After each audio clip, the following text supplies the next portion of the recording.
राधे राधे बहनों, जय श्री कृष्णा। कार्तिक मास में आंवले के दान का और आंवले के सेवन का बहुत ज़्यादा महत्व बताया गया है। स्कंद पुराण में वर्णन किया गया है कि आंवले का दीपदान यदि किया जाता है तो आपके हजारों गुना ज़्यादा पुण्य बढ़ जाते हैं। तो किस तरह से आपको आंवले का दीपदान करना है और उन दीपकों को कहाँ पर रखेंगे जिससे आपके पुण्यों में बढ़ोतरी होगी। तो कार्तिक मास में कुछ विशेष नियम होते हैं जिनका पालन ज़रूर ही करना चाहिए।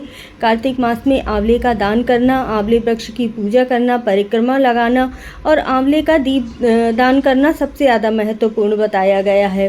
आंवले के रस डालकर थोड़ा सा जल में मिलाकर स्नान करने का भी बहुत ज़्यादा महत्व बताया गया है, तो आप वो भी ज़रूर कीजिएगा।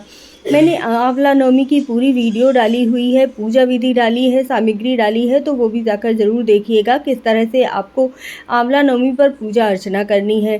तो आइए देखते हैं कि आपको किस तरह से दीपदान करना है। आप 5, 7, 11 जितने भी दीपदान करना चाहें आप कर सकते हैं। इस तरह से आंवले को ऊपर से थोड़ा सा निकाल लीजिए जिससे कि आपकी रुई अच्छी तरह से उसमें घी में आ जाए। कम से कम 15 से 20 मिनट आपका दीपक जलना चाहिए। इतनी आपको इस आंवले को खोदकर गहराई बना लेनी है। अच्छे से बन जाती है और आप देखिएगा आपका दीपक काफ़ी देर तक भी जलता रहता है। अब आप घी में डूबी हुई बातियाँ ले लीजिएगा। अच्छी तरह से घी भी डाल सकते हैं। जितनी भी देर आप इसे जलाना चाहें उतनी अच्छी तरह से इसमें घी डाल लीजिएगा। इसके पश्चात सबसे पहले तो आपको अपनी थाली में स्वास्तिक का निशान ज़रूर बनाना है, क्योंकि स्वास्तिक का निशान बहुत शुभ माना जाता है। लक्ष्मी माता का आगमन होता है इससे।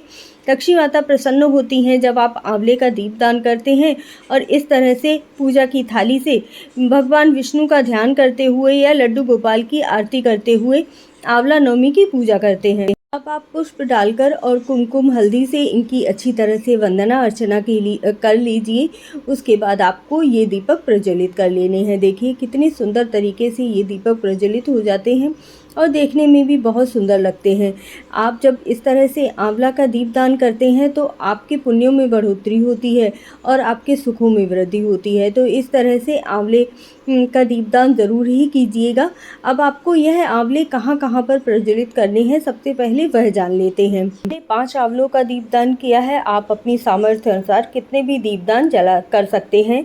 वैसे शास्त्रों में 108 दीपदान की महिमा बहुत ज़्यादा बताई गई है। आप 14 भी कर सकते हैं, बहुत ही शुभ माना जाता है। इस सबसे पहले आपको अपने लड्डू गोपाल की इन दीपदान से आरती उतारनी है। नहीं हो आपके पास लड्डू गोपाल तो आप विष्णु भगवान की प्रतिमा भी रख सकते हैं, शालिग्राम भगवान रख सकते हैं।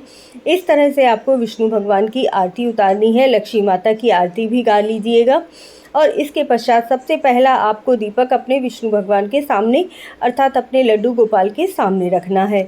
दूसरा दीपदान आपको अपनी तुलसी माता पर करना है। बहुत ही महत्व होता है कार्तिक मास में तुलसी माता की पूजा अर्चना करना, वंदना करना और तुलसी माता पर चुनरी अर्पित करना। इसके बाद तीसरा दीपदान आप केले के वृक्ष के नीचे कीजिएगा, क्योंकि विष्णु भगवान इससे बहुत ज़्यादा प्रसन्न होते हैं और आपको आशीर्वाद देते हैं।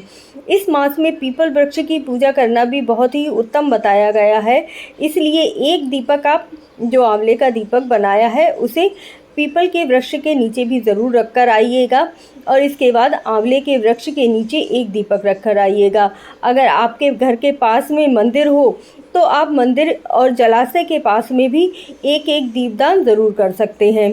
आपके घर में गौशाला हो तो गौशाला में भी एक दीपदान जरूर कीजिएगा। बहुत ही महत्वपूर्ण होता है कार्तिक मास में दीपदान करना। कार्तिक दीपक आप जाकर शिवालय में ज़रूर रख कर आइएगा और इस तरह से यह दीपदान आपको वैकुंठ चतुर्दशी के दिन तो अवश्य ही करना है, नहीं तो आप एकादशी से लेकर पूर्णमासी तिथि तक कर सकते हैं। जय श्री कृष्णा, जय राधे राधे।